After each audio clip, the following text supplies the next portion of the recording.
Assalamualaikum warahmatullahi wabarakatuh. Sahabat-sahabat dimanapun Anda berada, jumpa lagi dengan saya Adrian Syah Aswaja. Pada kali ini saya akan kembali membahas tentang keutamaan dari sholawat. Nah, perlu diketahui juga bahwa grup kami yang di WhatsApp, di grup yang lain ya, bukan dari Telegram, ini mengadakan program baca sholawat Jibril selama 100 hari. Hari ini sudah masuk ke hari yang ke-20. Kami bersama-sama mengamalkan sholawat Jibril. Jadi untuk jumlahnya itu disesuaikan dengan kemampuan masing-masing. Ada yang 100 kali setiap hari, ada yang 1000 kali, ada yang 10.000 kali. Nah, tapi harus dilakukan secara istiqomah dengan jumlah yang sama. Jadi 10.000 ya harus 10.000 setiap hari. Kalau dia 1000 ya 1000 setiap hari. Begitu juga dengan kalau dia 100 ya. Ini kita sudah jalan selama 20 hari. Nah, saya juga mau sharing sedikit pengalaman ya selama menjalankan 20 hari ini. Sangat luar biasa. Yang pertama, banyak keinginan-keinginan saya itu yang terkabul, tapi tanpa harus melalui proses yang semestinya. Misalnya, saya pernah menulis di buku catatan saya ya, di scripting. Nah, saya menulis bahwa alhamdulillah saya bisa makan enak setiap hari. Dan ternyata itu benar-benar terwujud. Saya selama seminggu penuh makan makanan yang enak, yang mahal. Dan itu semua tidak ada yang bayar. Maksudnya tidak ada yang keluar dari uang saya. Jadi ketemu orang, lalu rapat, lalu saya diberikan makanan yang enak. Saya dipesan makanan yang enak, minuman yang enak, itu saya lakukan setiap hari. Tanpa keluar uang sepeser pun. Dan restoran-restoran yang mahal dengan menu yang harga-harga yang di atas 50.000 ya, 100.000 ya, 120.000, dalam minuman-minuman yang bisa dibilang mahal juga ya, tempatnya restoran yang mewah. Dan juga makan di pinggir jalan, tapi juga makanan yang enak. Dan juga saya tidak keluar uang. Dan itu terjadi selama hampir seminggu berturut-turut. Dan itu hal yang sangat luar biasa sih menurut saya, karena memang kalau misalnya itu keluar dari dompet pribadi ya lumayan tekor juga ya kalau itu keluar dari dompet pribadi. Tapi karena dibayar ya jadi kita lebih bisa berhemat, uang itu lebih utuh ya, sehingga kita bisa menikmati hidup tanpa harus keluar uang banyak. Jadi sering kita persepsikan bahwa rezeki itu cuma uang. Karena rezeki itu tidak hanya uang, tapi juga bisa dibentuk ditraktir ya. Dan kemudian saya juga pernah membacakan sholawat. Mungkin sahabat-sahabat tahu ya, kalau yang bergabung di grup Telegram, itu mobil Lexus ya. Saya ini kan mobil Lexus ini kan mobil yang seharga rumah ya. Ketika saya bacakan sholawat, tiba-tiba ya bos saya punya mobil tersebut, dan hampir setiap hari saya naik mobil merek itu. Dan memang luar biasa bedanya itu AC-nya tuh dingin sekali itu. Jadi benar-benar AC yang dingin, bukan AC yang meniup. Kan tahu kan ada mobil-mobil yang AC-nya tuh niup. Yang kalau kena kepala tuh bisa pusing. Bisa masuk angin ya. Tapi karena AC-nya dingin, sejuk gitu, jadi tidak bikin masuk angin. Dan juga ketika belok apa segala macam itu tidak perlu kita lempar-lempar ya. Dan itu saya sudah merasakan mobil mewah itu sudah 2 minggu inilah beraktivitas dengan mobil tersebut. Dan saya tidak mengurusi namanya bensin, tidak mengurusi namanya servis, tidak mengurusi namanya ganti oli, tidak mengurusi pajaknya. Semuanya menanggung kantor. Dan ini terkabul. Itu kan minjem segala macam, kau punya kamu. Tapi juga kalau kita logikakan dengan penghasilan saya ya, tidak mungkin juga saya bisa beli mobil seperti itu gitu. Jadi perlu kerja keras luar biasa lagi untuk mendapatkan mobil seperti itu. Mungkin saya harus bekerja lebih giat, atau saya punya yang namanya usaha-usaha berikutnya ya untuk bisa membeli mobil itu. Tapi dengan sholawat 20 hari ya bisa menikmati mobil tersebut tanpa harus saya beli. Dan saya juga bisa makan makanan yang enak ya, yang mahal, tanpa harus saya keluar uang. Jadi ini benar-benar penghematan. Kalau sahabat-sahabat tahu, misalnya ada istilah frugal living ya. Frugal living itu kan hidup hemat ya. Jadi menghindari untuk makan di restoran mewah, menghindari untuk menggunakan mobil pribadi ya, lebih menggunakan kendaraan umum, lebih banyak menabung daripada mengikuti keinginan dan lifestyle. Dan alhamdulillah dengan saya mengamalkan sholawat 20 hari ini ya, sholawat Jibril, ya saya bisa hemat, tapi saya juga bisa mendapatkan apa yang saya inginkan. Kita bisa dibilang gaya hidupnya tidak berkurang, tetap juga bisa makan di kafe yang mahal ya, bisa ngopi di coffee shop yang mahal, bisa makan di restoran yang mahal ya, bisa punya kendaraan yang mahal, bisa jalan-jalan ya, dan semuanya gratis tanpa harus saya keluar uang sendiri, dan uang saya bisa lebih banyak ditabung. Jadi frugal living tapi tanpa tersiksa gitu ya. Saya menahan diri untuk menggunakan uang pribadi untuk lifestyle ya, tapi alhamdulillah karena Allah Maha Pengasih, Maha Penyayang, dan berkah dari syafaat Nabi Muhammad SAW, ketika saya menahan keinginan saya untuk hidup boros ya, konsumtif, dan ingin menerapkan frugal living ya, justru malah Allah memberikan saya hal-hal yang tidak saya kejar, tapi saya mendapatkan hal-hal yang tidak pernah saya kejar gitu. Salah satunya kan adalah hidup konsumtif, hidup yang makan-makan di restoran mewah itu kan hal yang tidak saya kejar sama sekali. Jadi saya hanya ingin hidup hemat, hidup yang bisa dibilang minimalis ya. Tapi kembali lagi, rezeki Allah yang mengatur. Hidup saya minimalis, saya hemat, tidak konsumtif, tidak boros, tapi kenikmatan tetap dikasih melalui jalan yang tidak diduga-duga. Ya salah satunya ditraktir itu. Dan memang ya kita tidak usah takut lah. Nah, sahabat-sahabat di sini kita ikuti saja aturan Allah ya. Yang pertama ya, kalau kita ingin kaya ya, itu harus kerja keras. Kerja keras ini artinya bukan kerja yang 30 jam tanpa istirahat, bukan. Tapi kerja keras ini memang ya benar-benar bekerja, tidak malas-malesan gitu.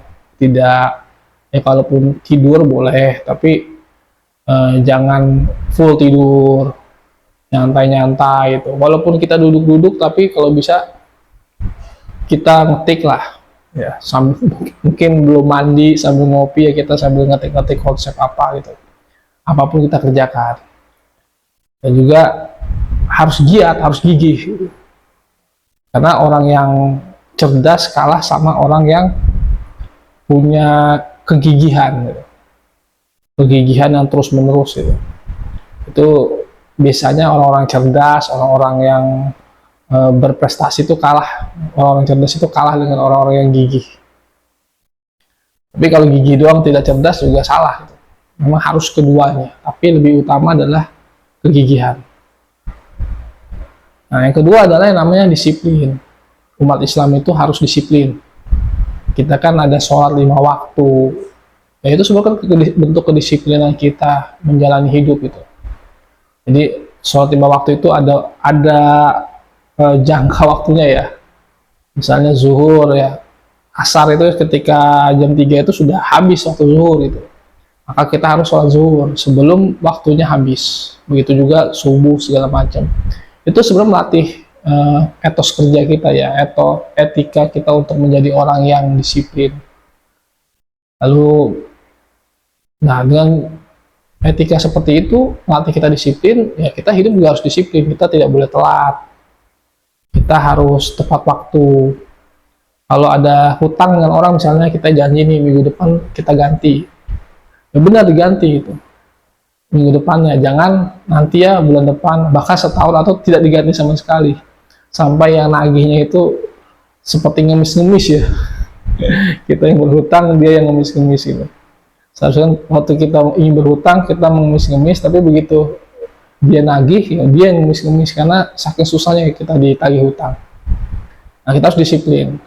Karena kalau orang yang tidak disiplin itu pasti dia akan kehilangan yang namanya trust, atau yang namanya kepercayaan orang lain itu. Jadi tidak dipercaya lagi, tidak akan diberikan hutangan lagi. Atau harusnya dia dapat proyek besar karena dia pernah tidak bisa dipercaya dalam satu proyek ya. Nah, dia bisa kehilangan proyek-proyek berikutnya. Bahkan banyak orang yang lebih memilih saya kehilangan uang daripada saya harus kehilangan jaringan atau hubungan bisnis ya. Misalnya contohnya ada kita mengerjakan baju misalnya, lalu ada beberapa baju yang tidak sesuai dengan keinginan dari si pemesan gitu. Ya sebisa mungkin ya kita perbaiki walaupun kita rugi gitu. Yang penting adalah pemesan ini puas dan tidak merasa dirugikan. Tidak apa kita rugi gitu. Nah, pasti nanti suatu saat dia akan balik lagi menjadi pelanggan. Nah, itu disiplin. Jadi kerja keras, yang kedua disiplin, dan yang ketiga adalah hemat. Hemat ini adalah ya kita tidak boleh boros, karena orang yang boros ini adalah jelas temannya setan. Mungkin kalau kata pakar ekonomi ya, generasi muda sekarang itu akan susah punya rumah, akan susah untuk punya rumah sendiri ya, karena gaya hidupnya, lifestyle-nya ini sangat boros ya. Malam minggu mungkin gaji 4 juta itu sekali nongkrong itu bisa 1.500.000, belum transportasinya, belum make up, ya, belum pakaian yang harus ganti-ganti. Nah, ini sangat boros itu. Belum lagi kalau ada konser pengen ikut nonton ya. Bahkan sebulan itu kan ada 3 konser ya, dia ikut ketiga-tiganya gitu. Ya walaupun konser itu tiketnya cuma 250.000, tapi kan transport ke tempat konser, pulangnya lagi, lalu belum makan di sana, belanja di sana gitu. Nah, itu lumayan juga. Dan itu biasanya ya semakin tinggi gaji seseorang itu gaya hidupnya dan lifestyle-nya semakin naik. Nah, Islam itu sebenarnya menganjurkan kita untuk berhemat. Jadi tidak boleh boros. Karena boros itu teman setan. Coba kalau kita, mohon maaf ya, kalau orang boros itu kan istilah kata tuh lapar mata. Atau ada di hatinya itu ada keinginan untuk nambah lagi ya, beli lagi gitu, sehingga tidak terkontrol. Nah, itu sebenarnya jelas gitu bisikan setan, karena setan itu selalu bekerja sama dengan hawa nafsu ya, salah satunya hawa nafsu untuk belanja, hawa nafsu untuk bergaya ya, untuk pamer. Itu memang salah satu godaan setan. Nah, ketika kita sudah mengamalkan yang 3 ini ya, kerja keras, disiplin, dan hemat, baru kita takwa ya, bertakwa. Dan salah satu jalan takwa adalah dengan sholawat, karena takwa itu kan menjalankan perintah Allah, dan sholawat adalah perintah Allah. Jadi kita harus bersolawat yang banyak, karena perintah Allah itu banyak ya, ada sholat, ada zakat ya, lalu kemudian ada yang namanya puasa Ramadan, ada sedekah, itu perintah. Tapi sholawat itu juga termasuk perintah, ya kan? Karena ya ayyuhallazina amanu gitu, shollu alaihi wassallimu taslima. Wahai orang-orang beriman, bersolawatlah. Jadi kata orang-orang beriman ini sebenarnya adalah suatu perintah untuk orang beriman untuk bersolawat. Jadi kalau kita bersolawat ini sebenarnya pekerjaannya orang takwa. Maka ketika kita banyak sholawat berarti kita menjalankan pekerjaan orang takwa. Zikir juga gitu. Berzikir, bersolawat, beristighfar, itu juga pekerjaan orang takwa. Nah, kalau kita sudah menjalankan amalan-amalan tersebut, maka kerja keras, kedisiplinan, dan yang tadi hemat itu tidak akan sia-sia. Tapi kalau kita menyingkirkan hal-hal tersebut, ya ujungnya yang 3 tadi itu sia-sia. Jadi kita kerja keras hanya dapat capek, hanya dapat sakit. Kita disiplin tapi ya kita dimusuhi oleh teman sekantor, mendapatkan orang-orang yang toksik ya. Atau kita hemat tapi ya kemudian terpaksa karena ada hal-hal yang tidak menyenangkan membuat kita tidak bisa berhemat ya, akhirnya uangnya kepake lagi. Entah untuk berobat, entah untuk renovasi rumah yang ambruk ya, dan lain sebagainya. Nah, kita selain ikhtiar ya, dalam artian kerja keras, disiplin hemat, kita juga ada yang namanya doa atau namanya amaliyah. Jadi ikhtiar lahir, ikhtiar batin gitu. Salah satunya ada sholawat, lalu kemudian istighfar, ya, dan juga membaca misalnya surat Al-Waqiah. Itu bisa dilihat di video-video saya sebelumnya. Jadi kita harus mengamalkan keduanya. Baik sahabat-sahabat dimanapun Anda berada, untuk kita menjadi orang kaya ya, atau kita memanifestasikan kekayaan, itu jangan kita terpaku bahwa uang itu adalah segalanya. Jadi hentikan pikiran bahwa uang adalah segalanya. Kenapa saya bilang begitu? Karena memang banyak hal-hal yang tidak bisa dibeli dengan uang. Contoh, kesehatan. Ya mungkin orang dengan uang dia bisa ke dokter, dia bisa beli makanan yang enak. Tapi kan penyakit itu tidak terduga. Contohnya COVID ya, COVID-19. Kita sudah menjaga diri, yang bisa pakai masker, menjaga jarak, tapi masih ada aja juga yang ketularan gitu, yang terinfeksi ya. Nah, itu artinya kesehatan itu tidak bisa dibeli dengan uang. Atau misalnya contohnya kita makan makanan ya, kemudian ada aja salah satu kita makan, terus tiba-tiba makanan yang kita makan ini alergi, kita alergi dengan makanan yang kita makan, akhirnya sakit. Artinya kesehatan ini sesuatu yang tidak bisa dibeli dengan uang. Yang kedua, umur yang panjang. Nah, itu juga tidak bisa dibeli dengan uang. Banyak kan orang-orang kaya ya, meninggal ya. Ada yang meninggal muda, ada yang mati sudah tua ya, masih dikaya-kayanya. Artinya, umur kita ini tidak bisa dibeli dengan uang. Lalu, keharmonisan keluarga, itu juga tidak bisa dibeli dengan uang. Walaupun orang bilang katanya dengan uang itu mempertahankan cinta, itu tidak benar. Buktinya sekarang kita lihat banyak artis-artis ya, ketika menikah itu menghabiskan uang miliaran untuk pesta pernikahannya, tapi banyak yang bercerai. Yang bercerainya itu kita nggak tahu itu berapa pesta resepsinya, maharnya ya kan, itu mungkin miliaran, tapi cerai dengan misalnya selingkuh atau faktor KDRT ya, kita tidak tahu gitu. Nah, artinya keharmonisan keluarga itu sesuatu yang tidak bisa dibeli dengan uang.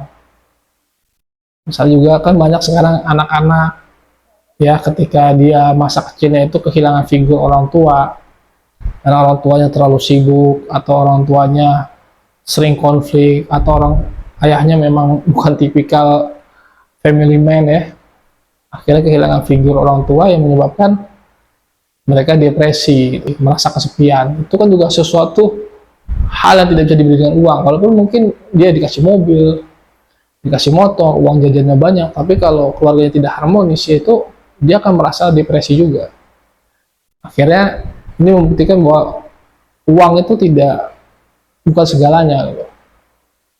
Kesetiaan tidak bisa dibeli. Kita lihat misalnya contohnya suaminya kaya tapi istrinya selingkuh dengan yang lebih miskin, atau misalnya suaminya ganteng tapi istrinya selingkuh sama yang agak kurang ganteng. Begitu juga suaminya, istrinya cantik tapi dia selingkuh dengan yang kurang cantik. Nah, ini kan menunjukkan bahwa kesetiaan itu tidak bisa dibeli ya dengan uang. Kemudian juga yang terakhir ya, kita harus meyakini bahwa rezeki itu tidak sebatas uang. Makanya sebenarnya kalau dalam teori law of attraction, semakin kamu mengabaikan uang, itu semakin uang itu mudah datang kepadamu gitu. Semakin kamu tidak mengharapkan kekayaan, semakin kekayaan itu mendekat padamu. Kenapa begitu?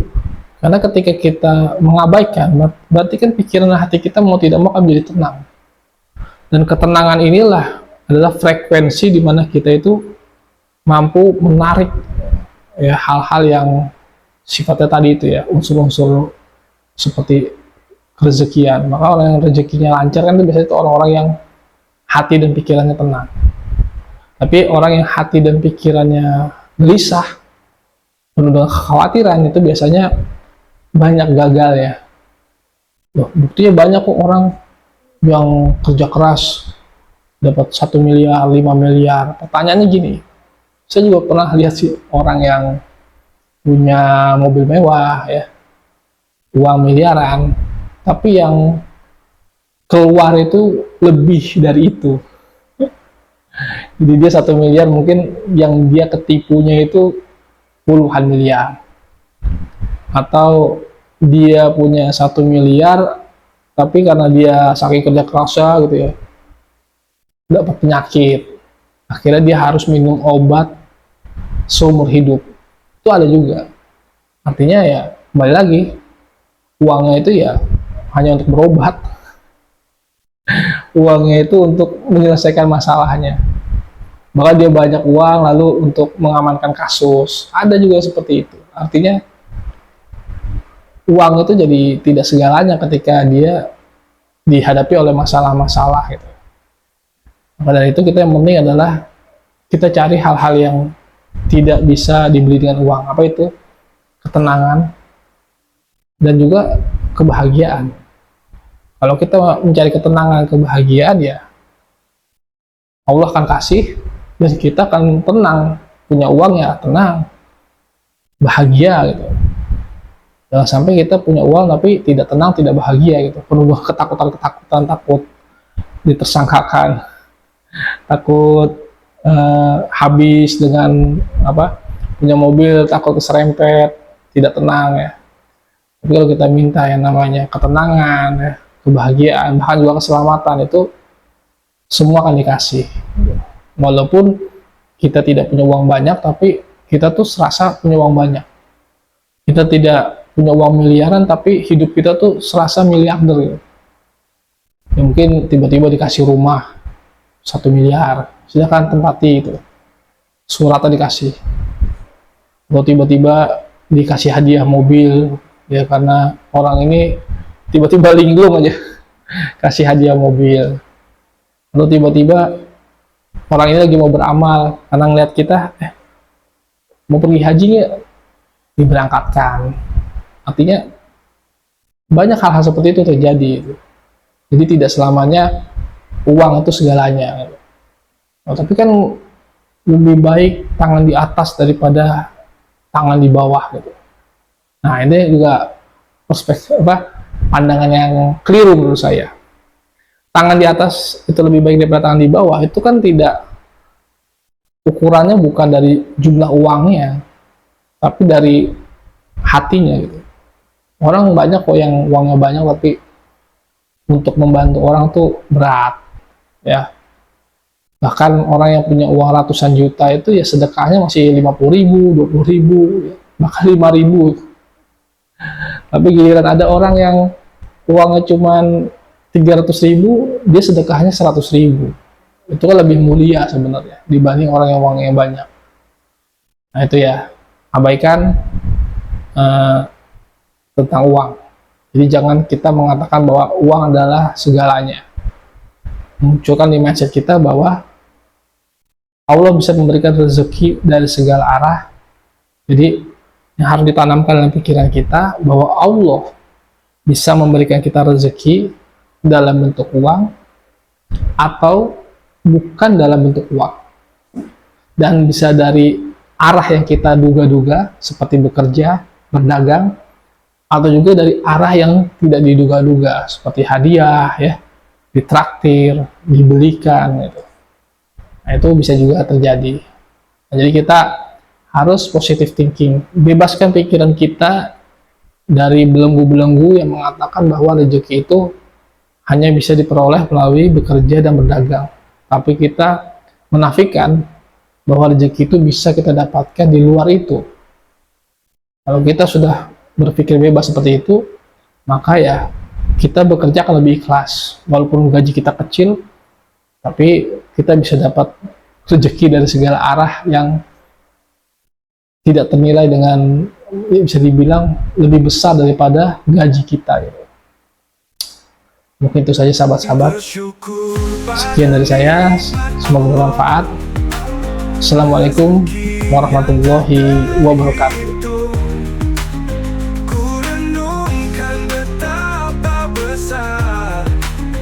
Kasihnya pun tak terbatas.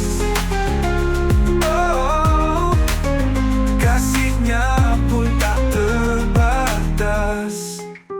Hadiratmu sungguh berarti. Derajat hamba yang cinta padamu. Dalam lagu ini ku ungkap syukurku pada nikmat yang begitu nyata. Bersyukur